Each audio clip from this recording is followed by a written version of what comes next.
오늘 하루도 중요한 시간표를 두고 고백했으면 좋겠습니다.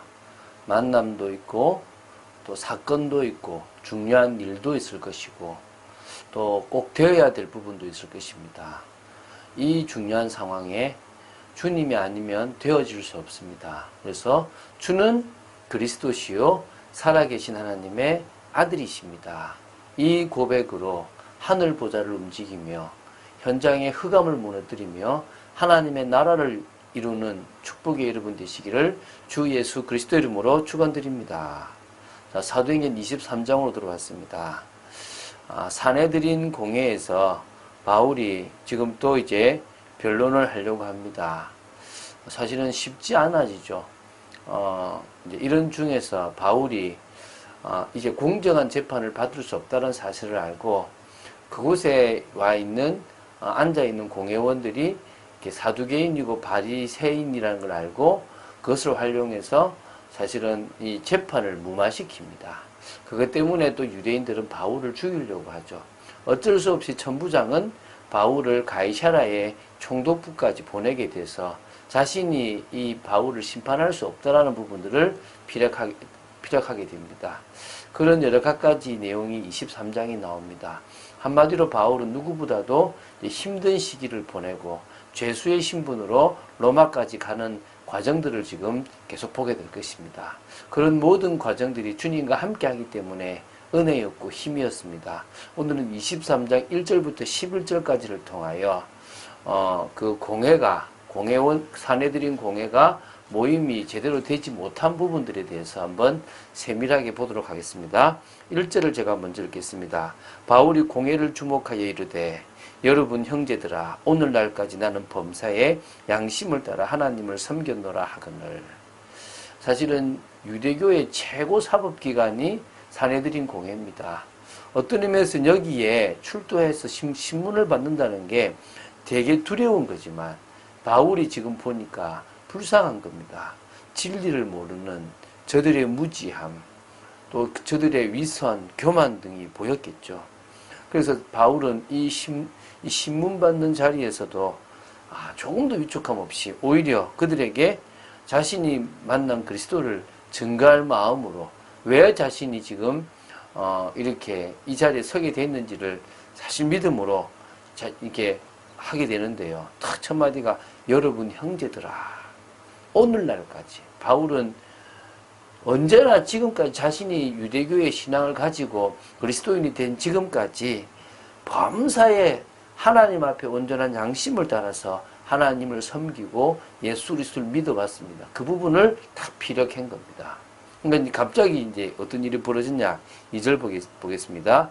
대제사장 아나니아가 바울 곁에 서 있는 사람들에게 그 입을 치라 명하니. 대제사장 아나니아는요, 이 바울의 첫 고백부터가 마음에 들지 않고 거짓이라는 것을 생각한 겁니다. 저 봐라, 거짓말한다. 그래서 이제 명령한 거죠. 자기 대제사장이니까 바울 곁에 있는 사람에게, 뭐죠? 이제 그 어떤 힘을 가진 사람이겠죠.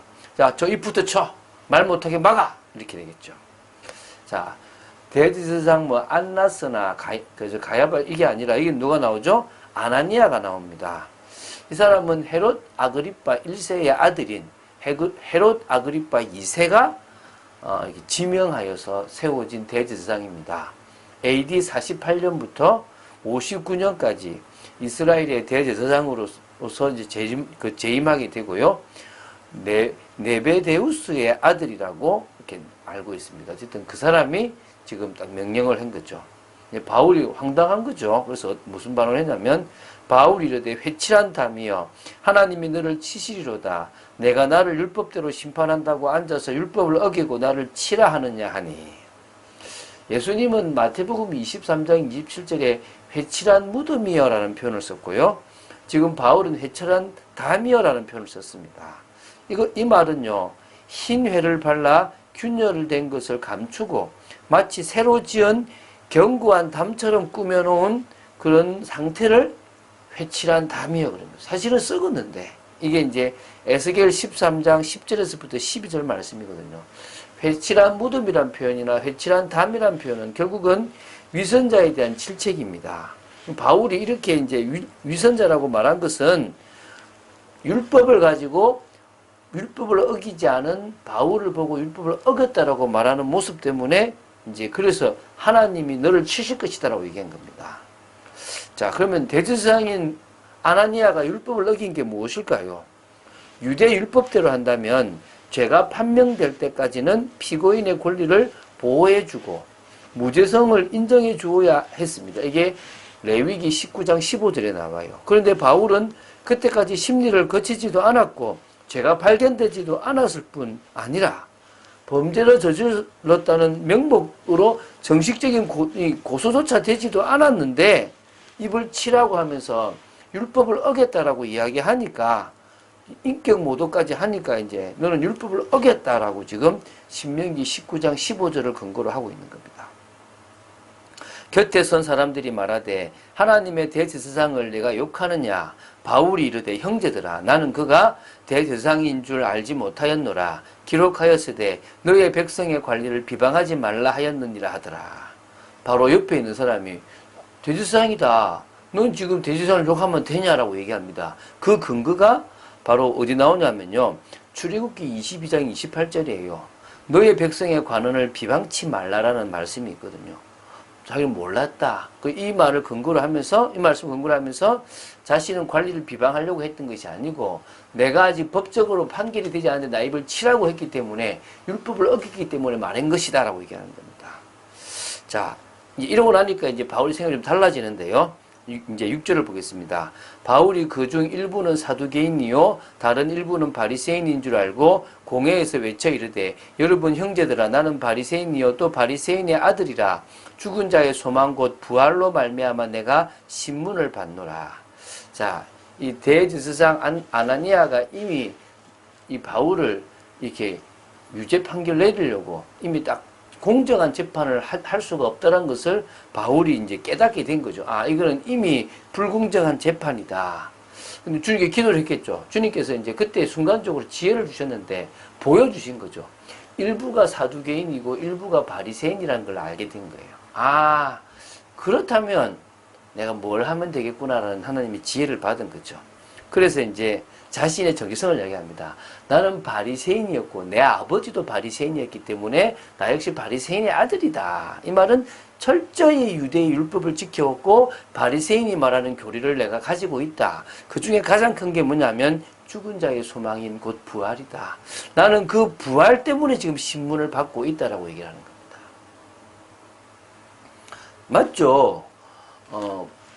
바리새인과 사두개인의 차이가 부활, 천사, 영적인 것의 차이인데 그것을 건드리는 것도 문제지만 이제 그걸 건드리는 것도 중요하겠지만 자신은 이 부활 때문에 신문을 받는다는 것은 예수님께서 십자가에 죽고 부활하셨는데 그 부분에 나는 증인인데 그것 때문에 내가 이 자리에 섰다는 것을 강조한 겁니다.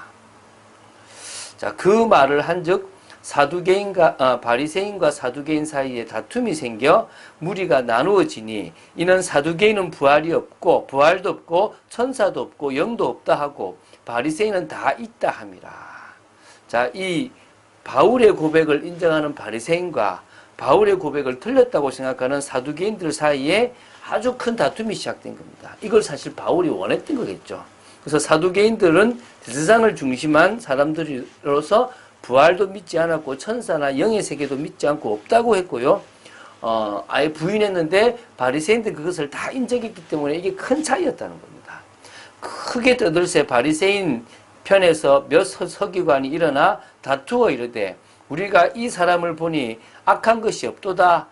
혹 영이나 혹 천사가 그에게 말하였으면 어찌하겠느냐 하여 큰 분쟁이 생기니 천부장은 바울이 그들에게 찢겨질까 하여 군인을 명하여 내려가 무리 가운데서 빼앗아 가지고 영내로 들어가라 하니라. 이제 다툼이 생긴 겁니다. 바리새인 편에서 몇 서기관들은 오히려 저 사람은 천사나 영의 말씀을 듣고 지금 하고 있는 것일 수도 있다라는 변론을 해버리게 되니까 더 큰 분쟁이 생겼습니다. 이것을 지켜보던 천부장은 정리가 안 되는 걸 알고요. 오히려 바울의 신변의 위기가 느껴짐을 보고 바울을 데려가도록 명한 겁니다. 사실은 바울에게도 이게 이제 공정한 재판을 받을 수 없다는 사실을 깨닫게 되었겠죠. 자, 11절입니다. 그날 밤에 주께서 바울 곁에 서서 이르시되 담대하라. 내가 예루살렘에서 나의 일을 증언한 것 같이 로마에서도 증언하여야 하리라 하시니라. 참 중요한 고백이죠. 바울은 늘 언제나 하나님과 기도하는 영적 생활을 놓치지 않았습니다. 감옥에 가든 전도자의 삶을 살든 어디에 있든지 자신은 늘 주님과 기도하는 영적 생활이 있었다는 겁니다. 그날 밤에도 낙심할 수 있고 힘이 빠질 수 있고 위험을 느낄 수 있는 그 상황에서도 바울은요, 주님 앞에 기도를 시작했고 또 주님께 믿음의 고백을 드리고 또 그 어떤 상황 속에서도 하나님이 지키실 것을 믿었습니다. 그때 주께서 말씀하셨습니다. 담대하라. 내가 예루살렘에서 나의 일을 증언한 것 같이 로마에서도 증언하여라 하리라.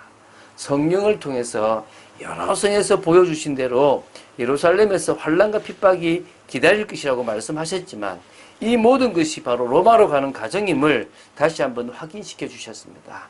바울은 그때 이제 자신의 비전이 분명하고 이게 하나님이 하시는 것인 걸 확신하고 두려움이 사라져 버렸고 불신앙으로 사라졌을 것이고요. 믿음과 확신으로 가득 찼을 것입니다.